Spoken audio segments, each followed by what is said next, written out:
I don't think enough people know about jellyfish parenting and the impact it can have on their child's well-being.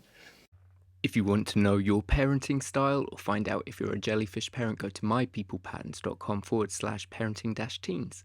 When I think of a jellyfish, I see this free-flowing, quite elegant creature that goes with the flow of the ocean. They're actually far more complicated than we thought of. It's actually, their biology is so complex. At first we thought they were a plant.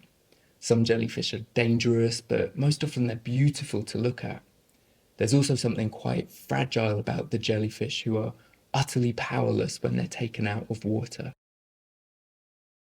Jellyfish to me also seem a bit aimless, so if the current of the ocean goes south, then that's where the jellyfish goes. Similarly, jellyfish parents go with the flow of parenting. If the child wants to stay up later than normal, the jellyfish parent won't resist. If the jellyfish in the ocean comes across an obstacle, it'll go around it. And jellyfish parents do much the same thing. They won't go head to head with their children. They'll avoid conflict and often acquiesce to their child's demands. Jellyfish are a bit more passive when it comes to hunting for food. They don't have tools like sharp teeth or claws to capture food. And jellyfish parents are a little like that because they're more passive when it comes to confrontation. They just don't have the tools or the structures within them to set limits or consequences for their children.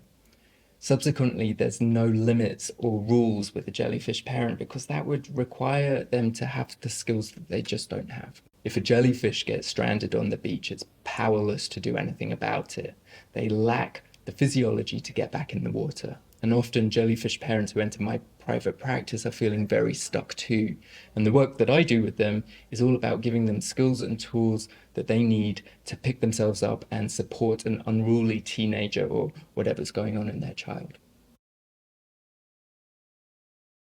There are 4 basic components of parenting that help us become healthy, functioning adults: acceptance, warmth, control, and autonomy.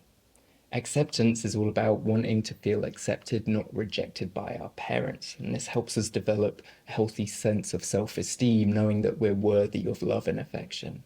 The warmth is about loving feelings. We want our parents to be warm and loving, not cold and distant.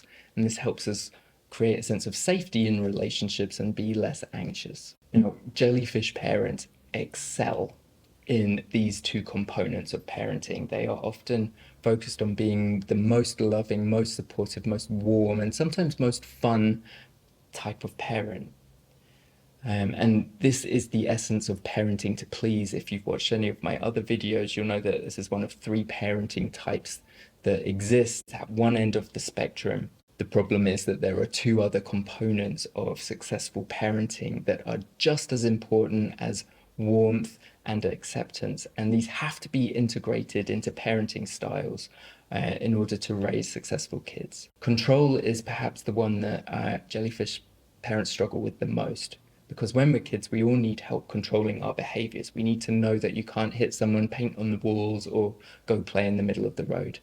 Now, granted, we need less control as we get older, but even then, teenagers still rely on parents sometimes until our own internal guidance system has been integrated into our system. Jellyfish parents are not so good in this. They have a great deal of difficulty setting limits or controlling behaviors because I think their emphasis is on their child's feelings, and setting limits or consequences might upset their child or take away from the loving, warm, accepting feelings that they want their child to feel. The 4th component of parenting is about freedom. We want the freedom to be ourselves and to have the autonomy to explore who we are as an individual, while at the same time remaining connected to the people we love. Some jellyfish parents have an enormous amount of difficulty in allowing their child to have the freedom and autonomy that they need.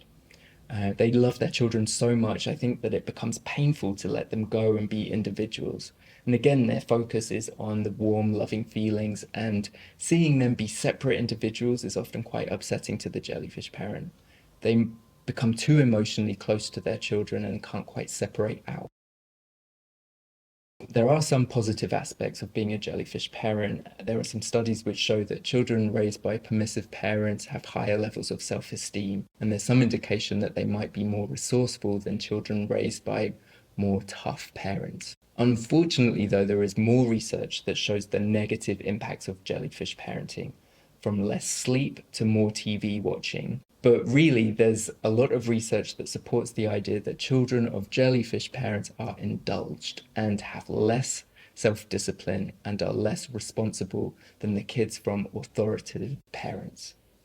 In one survey, they found links between children who have deficits in self-regulation or impulse control with permissive parent or jellyfish parenting. Permissive or jellyfish parenting is associated with higher levels of aggression. There was a study of 8-year-old girls who had much higher levels of aggressive behavior if their father was permissive or a jellyfish type parent. Other studies have found links between permissiveness and increased alcohol use in teenagers, as well as higher rates of school misconduct or delinquency.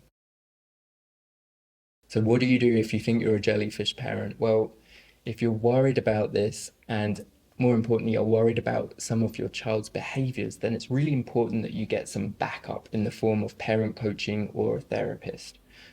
Your child might be the one who is the problem and having the problem behaviors. And I'm not saying that that doesn't need to be addressed, but you might need some help in learning skills and tools around how to set boundaries and put limits down. Also, it's important to understand why it's so hard or challenging to do that. There's often an emotional component to parenting that tends to get neglected. But having someone help you understand why it's difficult or emotionally challenging is going to be just as valuable as concrete skills and tools about boundaries and consequences. If you want to know your parenting style or find out if you're a jellyfish parent, go to mypeoplepatterns.com/parenting-teens.